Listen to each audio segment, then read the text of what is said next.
Hello, everyone, and welcome to Breaking Toxic Cycles, where we explore family dynamics and what makes relationships thrive and families emotionally strong.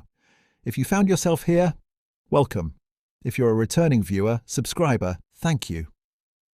We often hear the word toxic thrown around in conversations, online, and even within our families. But what does it truly mean?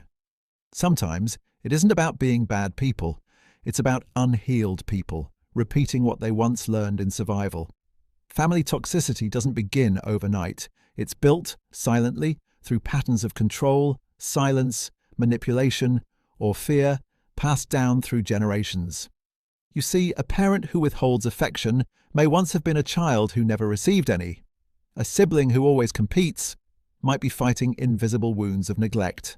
It doesn't excuse the pain, but it helps us understand where it came from. When we see beyond the label, we begin to heal with clarity, not resentment. Healing doesn't mean going back. It means moving forward with awareness.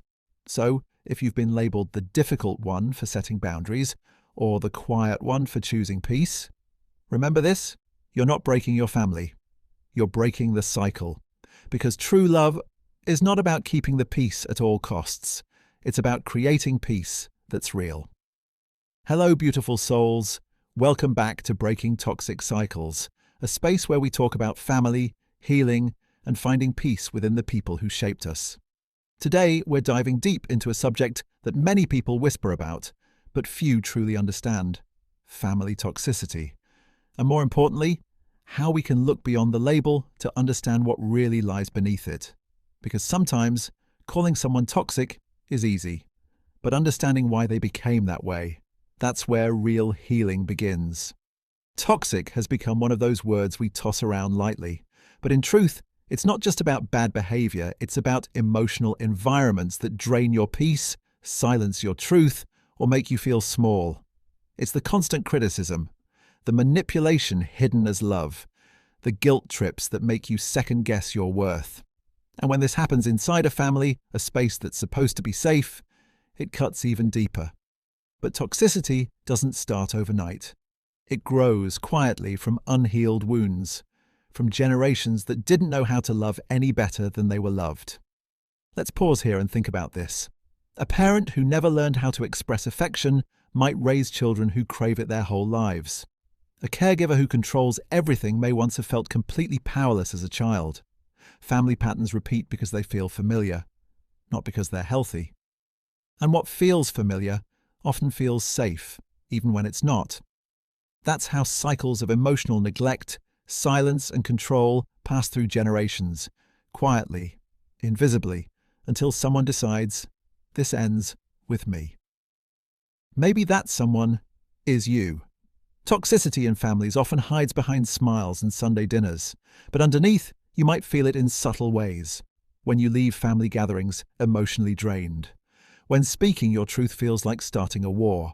When your feelings are always dismissed as too sensitive or dramatic. If that sounds familiar, it's not in your head. You're simply recognizing an unhealthy emotional pattern, and awareness is the first step toward healing. Here's the thing: when we only label people as toxic, we limit our understanding to pain. But when we look deeper, we start seeing the stories behind that pain. That doesn't mean excusing bad behavior. It means freeing yourself from carrying it. Because empathy is not permission, it's clarity. You can understand someone's pain without taking responsibility for healing it. When you start viewing your family through compassion instead of resentment, something shifts. You stop reacting from wounds and start responding from wisdom. Healing begins the moment you stop waiting for an apology that may never come. It's when you start creating peace inside you, even if the people who hurt you never change. Sometimes healing means distance. Sometimes it means redefining what family means to you.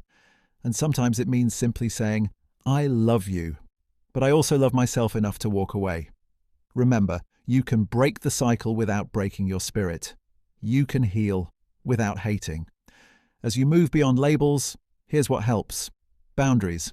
Protect your peace, not your guilt. Awareness. Recognize old triggers before they control you. Compassion, not for their comfort, but for your release. Support. Therapy. community, or spiritual grounding that reminds you you're not alone in this. Healing isn't loud or dramatic. It's the quiet decision to no longer repeat what hurt you. So today, if you're the one choosing to heal, I see you. If you're the one breaking the silence, I honor you